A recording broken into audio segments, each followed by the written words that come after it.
Brian, Senator Hughes, thank you for the very kind introduction. So y'all got just a thimbleful of an example of why he is so successful in the Texas Senate.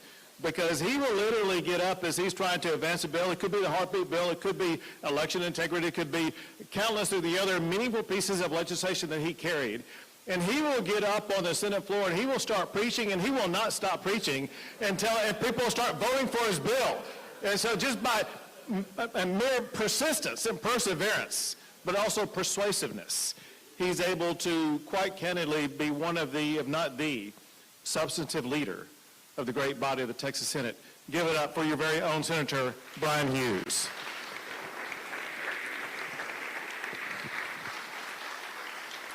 So there's so much you laid on the table as you made some comments. I'm going to pick some of that back up in a second. However, before I do that, I want to pick up something that we had as a conversation at our table, but also as I was taking some photos with some other folks earlier, a question came up about the very same topic. One thing that we talked about is my wonderful wife, the fabulous First Lady of Texas.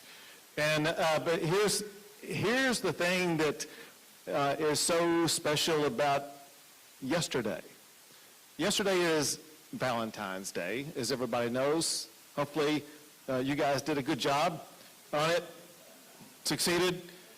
Anyway, yesterday for Cecilia and me was more than Valentine's Day. It was a celebration because back in 1981, my wife was from San Antonio and was attending University of Texas, as she was, but I took her out on Valentine's Day on the Riverwalk in San Antonio, Texas, and I asked her to marry me. It was the day we got engaged back in 1981.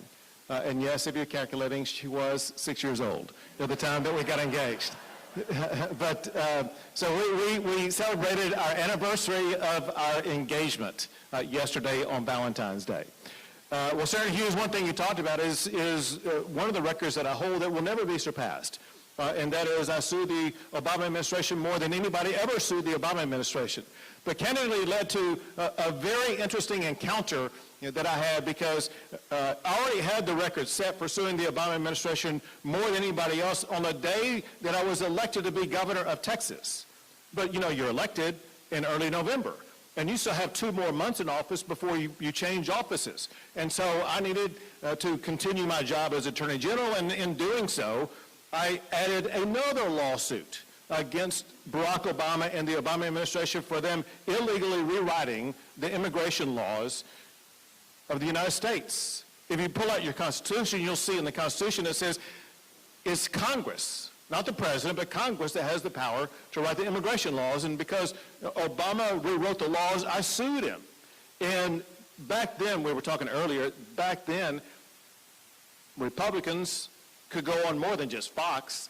We could actually go on CNN and go on MSNBC and ABC and CBS and these other stations, because it was a different television world at the time. My point is, I was on every news show on every network all day long for an entire week, not knowing what was coming up that Friday. What was coming up that Friday is when all of the newly elected governors in America were going to be at the White House meeting the President of the United States. And so I got there with 8 other newly elected governors, and we lined up in the Roosevelt Room just outside of the Oval Office, and we were ready to go into the Oval Office to meet with the President. The door opens, the President's standing there, and all the other governors line up, and they shake his hand going in, and I shake his hand going in also. And I'm trying to, break the ice, whatever the case may be. And my daughter is about the same age as his oldest daughter. And I just tried to summon something to say. So I said, listen, Mr. President, you give me a hard time back home. Well, immediately the grip tightened on shaking hands. You can think, man, this guy's going to be worse than Rick Perry. And then, but I said, I want you to know that my daughter thinks that you are a whole lot funnier than I am. Well, he passed me on the back and says, oh, Governor, don't worry about that. Those girls will break your heart, but they'll come back. So then we go into the Oval Office. And y'all know what the Oval Office looks like. So pretend with me as I walk you through this. Back behind me is the desk, where the President's desk. In front of me right here is the fireplace. So we all go in the Oval Office, all the other governors sit on those two couches on either side, and the president sits there in front of the fireplace, and I go and sit on the other side of the office in front of the desk. And immediately, as I get situated, the president stands up and removes the chair, the other chair, from the fireplace. He says, Governor, why don't you come over and sit by me? And, hesitatingly, I did so. I had to. It was appropriate protocol. And as soon as I moved over there, and you'll be able to later on and pull this up, you're going to see this picture on Google if you check it out later. So I immediately go and sit next to him in front of the fireplace. And as soon as I get situated, the doors open in the Rose Garden, and into the Oval Office come 75 cameras taking pictures of us sitting side by side. And I realized I just got played. And so the cameras leave, they go out, the president begins the conversation by going to the person to his left, the newly elected governor from Rhode Island. Her name is Gina Raimondo. If that name rings a bell, she is now the Secretary of Commerce under the Biden administration. Anyway, he said, Gina, tell me how things are going in Rhode Island. Well, she was giddy, she was excited, she listened, but before I'll tell you how things are going in Rhode Island, I just got to thank you, Mr. President. Thank you for coming to Rhode Island to campaign in this last election. And knowing I got played, sitting this close to President Obama, I just immediately reacted. I stretched out my hands in front of him. I said, what? You didn't come to Texas to campaign. Without missing a beat, he reached over and he grabbed me by the arm. He said, Greg, I don't think it would have helped. But also, without missing a beat, I reached back and I grabbed him on the arm. I said, oh, Mr. President, it would have helped. So that's how I first met Barack Obama. But listen, stories aside, I'm here in Tyler, Texas, in Smith County. Are we even in Tyler right now? We are in Tyler. As a kid, we were talking about this, as a kid growing up in Longview, I came to Tyler. When we went to the big city, we went to Tyler, Texas.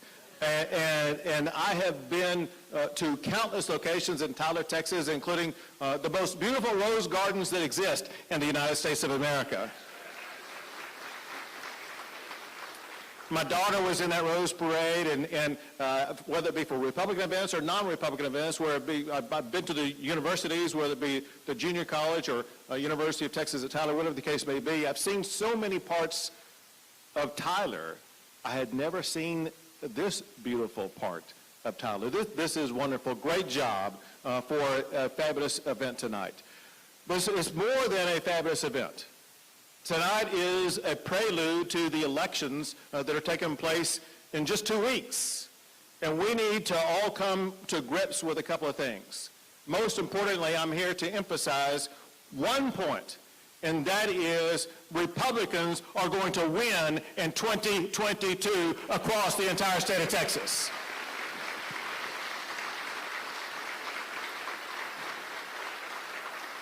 And let me tell you exactly why. It's going to be easy.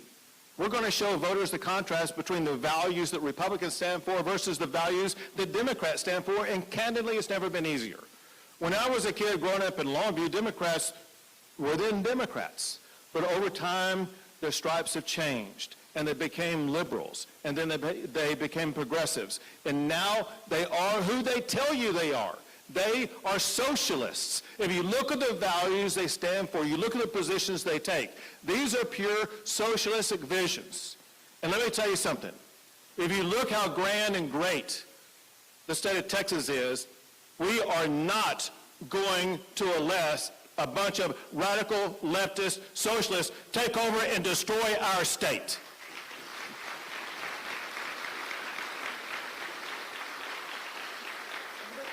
Take the issue of jobs and the economy. Together, all of us in Texas, we have turned Texas into an economic juggernaut. And the numbers prove it. Every year that I've been governor, Texas has been ranked the #1 state in the United States as the best state for doing business. Every year that I've been governor, Texas has received the Governor's Cup. The Governor's Cup goes to the governor of the state that ranks #1 in the United States for economic development and new jobs created from that economic development. And Texas does more than just work with large businesses. We also support small businesses, which, by the way, 9 out of 10 businesses in the state are small businesses, and they employ more than half of all the employees that we have in the state. And I'm proud to tell you, as we gather in Tyler, Texas tonight, Texas ranks #1 in the United States as the best state in America to start a small business.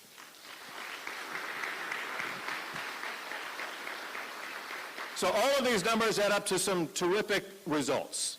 First, if you look at the way Texas has grown economically in the international rankings, before COVID occurred, if Texas were its own country, we would have had the 10th largest economy in the entire world.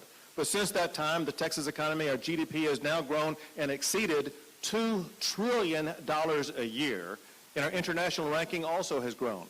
We're no longer 10th. Instead, if we were our own country, as we gather in Tyler, Texas tonight, Texas would be the 9th largest economy in the entire world. So if you're wondering, like, who do we surpass? We surpassed Brazil in the time of COVID. So our economy is larger than Brazil. Our economy is larger than our two neighbors, Mexico and Canada. The Texas economy is larger than Australia. And meaningfully now, when you see the news these days, interestingly, the Texas economy is even larger than the economy of Russia. There you go. And that makes me more powerful than Putin. But there's actually something far more tangible, far more important to people who live in Smith County and people who live across the entire state of Texas. The result of all those numbers I just recited to you means this: as we gather in Tyler, Texas today, more Texans have jobs than ever before in the history of our great state. The economy is rolling better than ever before. But, and this is the contrast point, I told you what we've been able to achieve. I also told you earlier about what could happen if those with a socialistic agenda destroy what we've been able to achieve.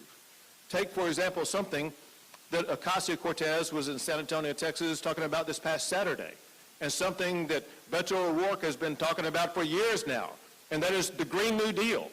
The Green New Deal would destroy the Texas economy as we know it. The energy sector in the state of Texas employs well over 1 million people. Many people in the greater Smith County region are connected in one way or another to the energy sector. Those jobs would be at risk. The jobs in the Permian Basin would be at risk. The access to the oil and gas sector, by the way, that made the United States of America energy independent, are on the line. I am running for re-election to ensure that we protect those high-paying energy jobs right here in the great state of Texas.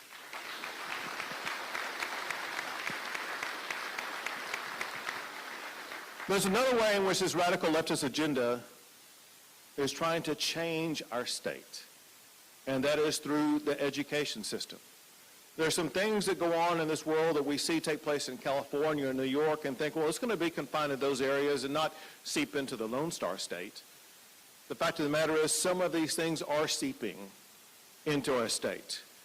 As we gather for this past session, a lot of us, I think, speaking for Brian, speaking for Cole, speaking for Matt, speaking for James White, we all saw the same thing. And that is, we all received books or saw books or heard about literature or what was going on, learning that in schools in Texas, kids were being taught critical race theory. Now, I know you've heard about this, but if you don't know what's about it, what it really does and the evil of it, is this.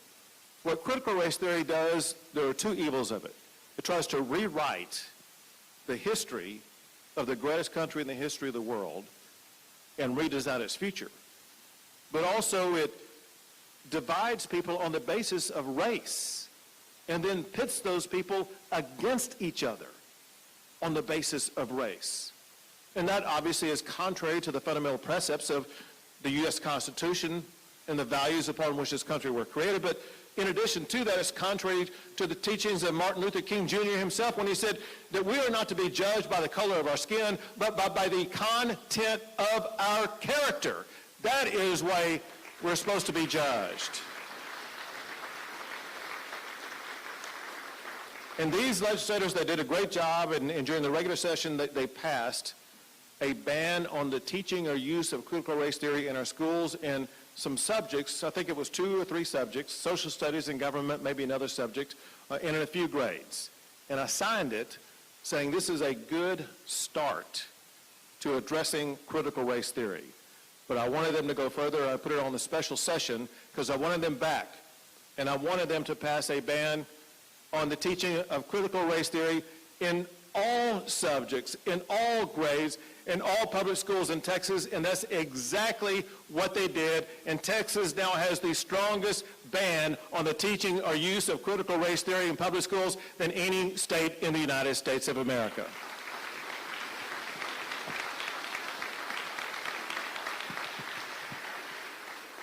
But don't get me wrong about my attitude about public schools. I'm a product of public schools my entire life.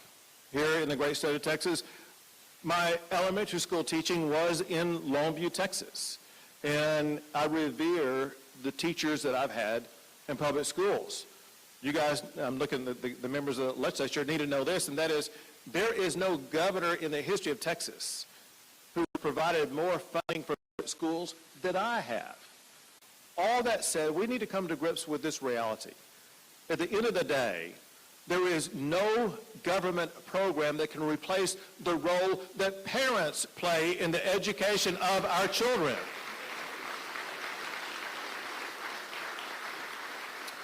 I am running for re-election to pass a parental bill of rights that restores parents as the primary decision maker of their children's health care and education matters. Parents matter in the great state of Texas.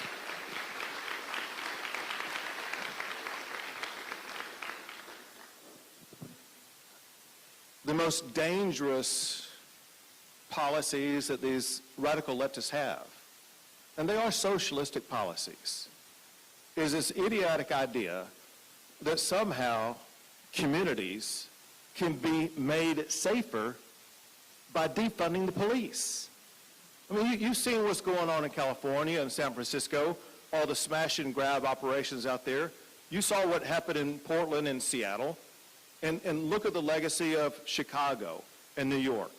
It is a disaster wherever they defund the police.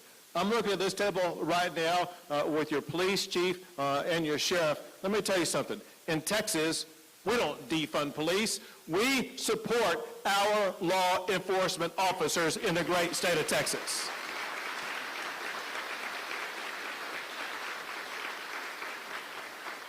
And the deal is, you guys get spoiled over here in Smith County because you probably think the entire state's like Smith County, and it's not. If it were, we wouldn't need any law that would do anything like that because you strongly support your law enforcement officers. But you know full well, in Texas, there's always that one city. Always that one city. And that city is Austin.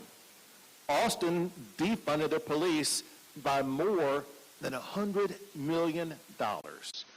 And so we passed a law to make sure that we would prevent that from happening in the future, because under our watch we would not allow the defunding the police. And now they passed and signed a law that will defund any city that defunds their police.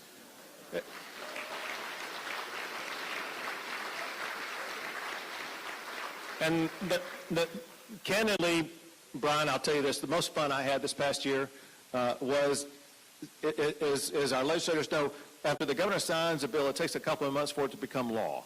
And after I signed that defund police law, watching the city of Austin scramble to come up with the funds, with more than $100 million, so they could refund the police everything they defunded, but they've done it, that shows that law works. Even the city of Austin had to step up and fully fund their law enforcement.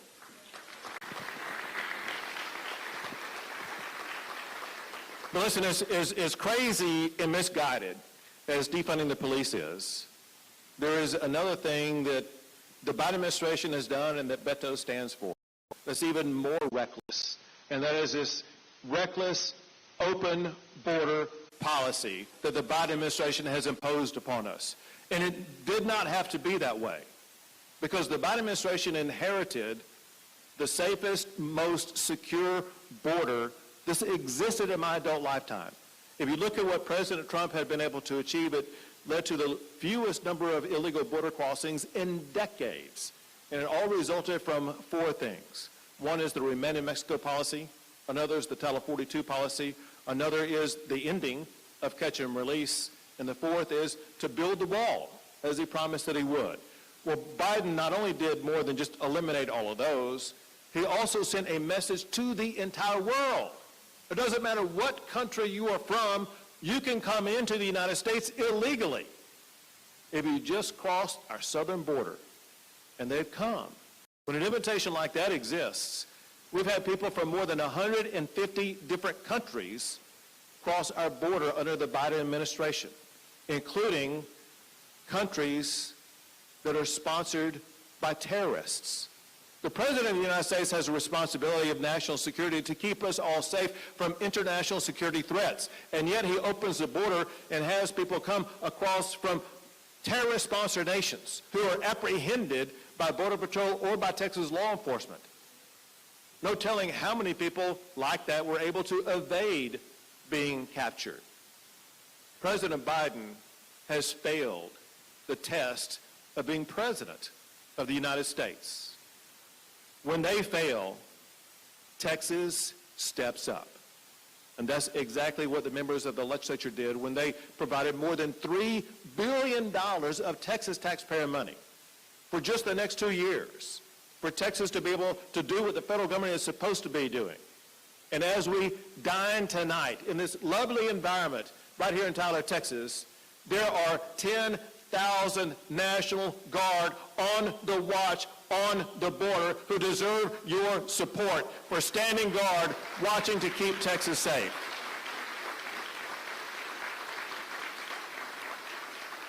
And they're joined by more than 1,000 Texas Department of Public Safety officers. And they are making arrests and putting people in jail.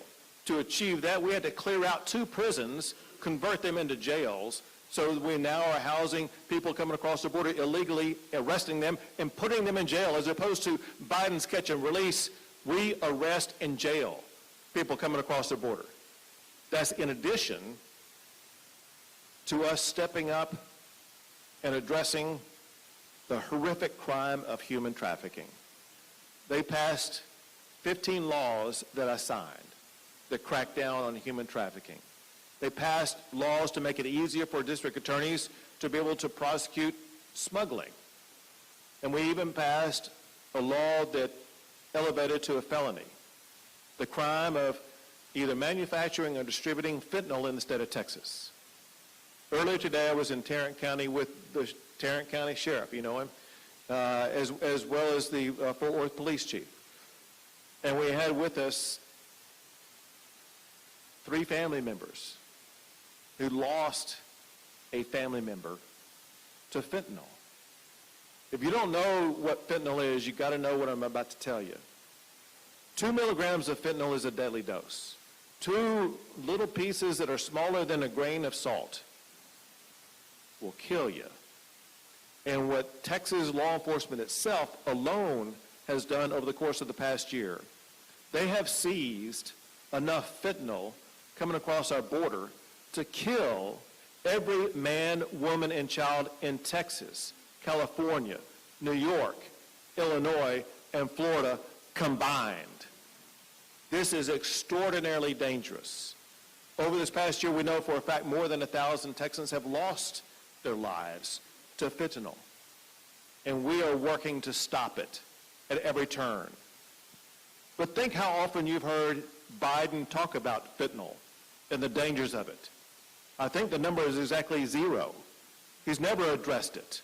And he's busy focused on the border of Ukraine and Russia. He needs to be sending all those boots that he was sending to Ukraine He needs to send those boots to the border between Texas and Mexico and do the job he was hired to do, and that's to protect the sovereignty of the United States of America.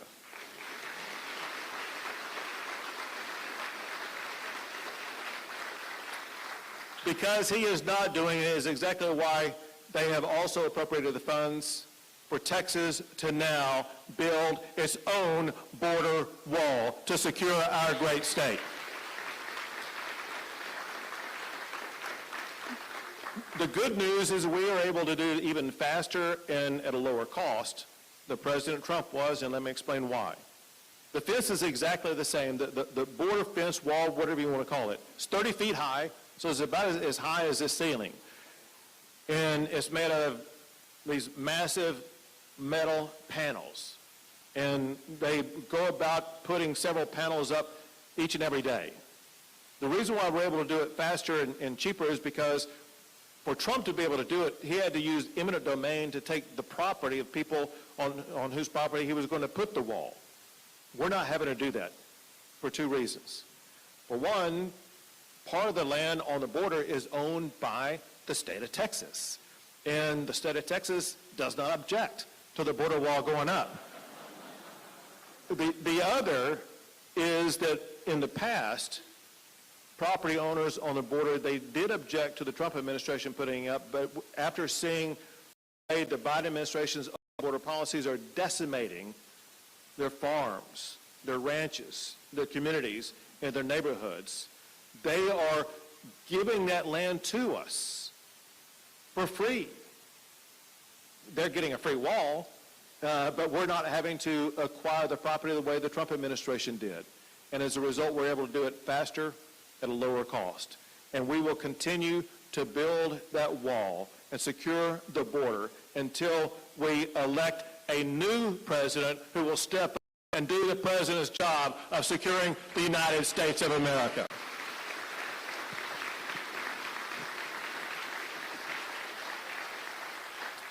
But listen, there's more than just safety that's on the ballot this coming election.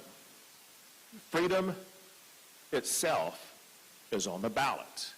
You know your freedoms, you know your Constitution, you know the First Amendment that Brian Hughes is so eloquent about, and the First Amendment obviously contains freedom of religion. But you may not know this, and that is Beto has talked about eliminating the tax-exempt status of churches that refuse to bow down to the woke left agenda. I will not let that happen in Texas. To the contrary, they signed a law, they passed legislation, and I signed it into law, that prohibits any government official at any level in the state of Texas from evermore in the future shutting down churches and your ability to go worship God Almighty. And y'all know what comes after the First Amendment, the Second Amendment. Now, remind me, what did Beto say about the Second Amendment? What? Oh, come on, you candy coated it. He didn't talk about gun confiscation. He said, hell yes, he's going to come take your guns, is what he said. Until he visited Tyler, Texas last week. What happened? What's in the water in Tyler, Texas? Why did he change his mind? Why is he saying something different now? I think maybe voters in Texas are different than the voters when he was running for president. He changed his mind. Who knows what he did? Bottom line, it doesn't matter. Because I signed 20 laws to protect your Second Amendment rights, including that law that makes Texas a constitutional carry state and a law making Texas a Second Amendment sanctuary state, protecting your right to keep and bear arms in the state of Texas.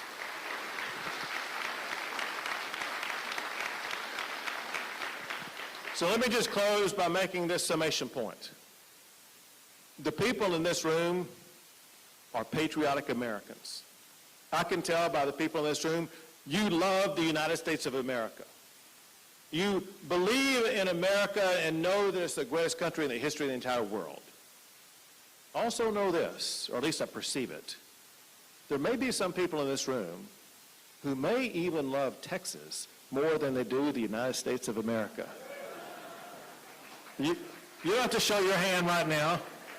I just know what's in your heart. But my point is this, that you desperately need to understand, because there are so many people in this state who are not like Smith County. There are people running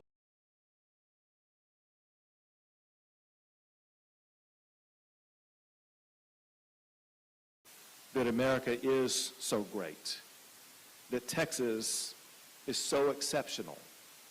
They want to redesign America and redesign the state of Texas along the lines of their socialistic vision for their future. And whether you're in Tyler, Texas, or anybody else, or any other place in Texas, we cannot let that happen. Bottom line, we will not let that happen this election year. We've got to push back against these socialistic ideas. Otherwise, Tyler as you know it will no longer exist. But I know that when we make the turn going to November, they're going to realize that the elections aren't over in Smith County. Even though historically after the primary the elections kind of seem over, they're not over. In Smith County and every county, you need to understand this fact. We start out with a deficit in Houston, in Dallas, in San Antonio, in Austin, El Paso.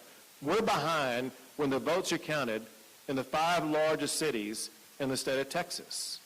We make that up not with marginal victories in Smith County, but with substantial victories in Smith County. The future of Texas will be tied to the percentage of voter turnout we're able to achieve in counties like Smith County. We need you to stand in the gap to protect the future of Texas and the United States of America.